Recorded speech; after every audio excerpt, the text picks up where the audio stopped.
आम्ही आनंदखेडा गावामध्ये जे धरणे आंदोलन करत होतो याचं आम्हाला एकच म्हणायचं, माननीय एकनाथ शिंदे साहेबांनी आम्हाला शब्द दिला होता. राज्यामध्ये देशामध्ये पहिलं राज्य आहे त्याला प्रशिक्षण भत्ता 6,000, 8,000, 10,000 आम्ही देत आहोत. प्रशिक्षण पूर्ण झाल्यानंतर माझे सख्खे लाडके भाऊ आणि बहिणींना आम्ही त्याच आस्थापनावर त्यांना परवानगी देतो. जर माननीय एकनाथ शिंदे साहेबांना आणि त्यांच्या परिपूर्ण तिघ मुख्यमंत्र्यांना जर डॉक्टर बाबासाहेब आंबेडकरांचं संविधान, आनंद दिघे साहेबांचे विचार आणि मान्य बाळासाहेब ठाकरेंचे विचार जर मान्य असतील तर त्यांनी दिलेल्या राज्यातील मुख्यमंत्री युवा कार्य प्रशिक्षण योजनेअंतर्गत प्रशिक्षणार्थींना कायमस्वरूपी प्रमाणे नोकरी द्या.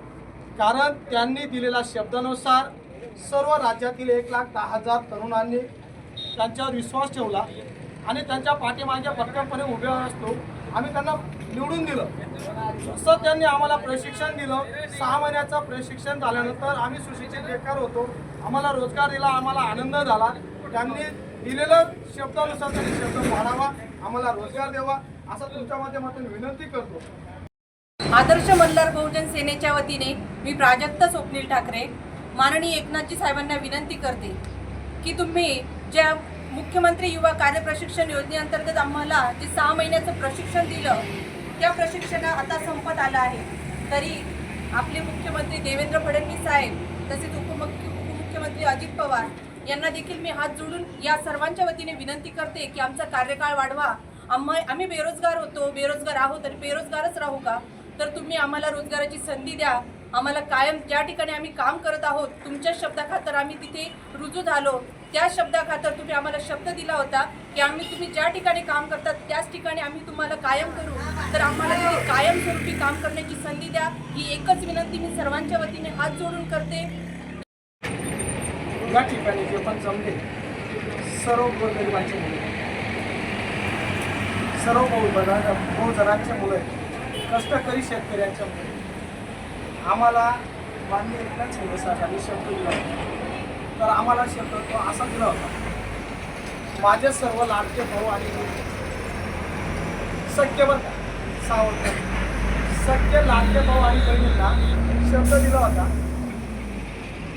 देशामध्ये पहिलं राज्य तर या राज्यामध्ये प्रशिक्षण भत्ता आम्ही 6,000, 8,000, 10,000 असं देतो.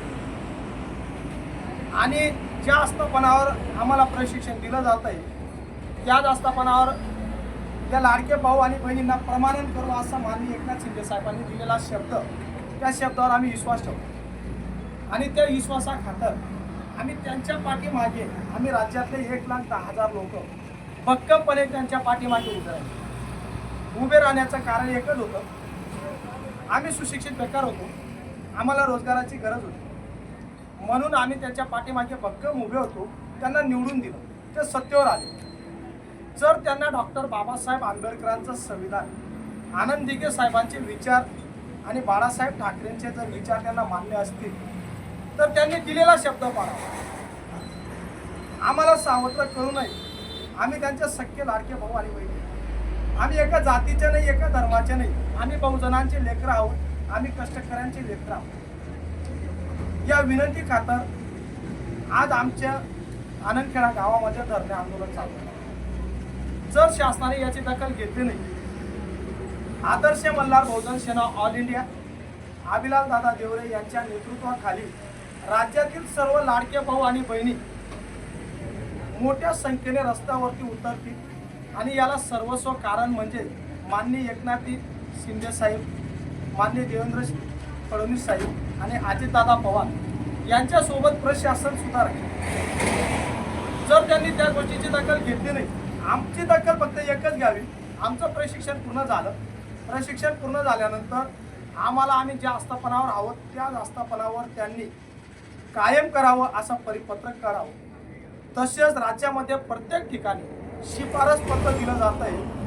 मला एकच गोष्टीची खंत आहे, धुळे जिल्ह्याच्या प्रशासकीय अधिकाऱ्यांनी गोरगरिबांच्या मुलांना सहकार्य केलं नाही. आम्हाला शिफारस पत्र मिळत नाही. आम्हाला शिफारस पत्रावरती सही शिक्का ज्या आस्थापनावर आहेत त्या डिपार्टमेंटच्या लोकांचा प्रमुखांचा सही शिक्का मिळावा. आम्हाला कायद्यानुसार तुम्ही रोजगार दिला, आम्हाला प्रशिक्षण दिलं, आम्हाला रोजगार द्यावा, आम्ही रोजगारासाठी मागतोय, आम्हाला बेकार करू नये असं आम्ही विनंती करतो. आणि या गोष्टीची तुम्ही जाणीव घ्या. जर तसं नाही झालं तर मी अभिलाष देवरे आमरण उपोषण करेन असं या निवेदनाद्वारे आम्ही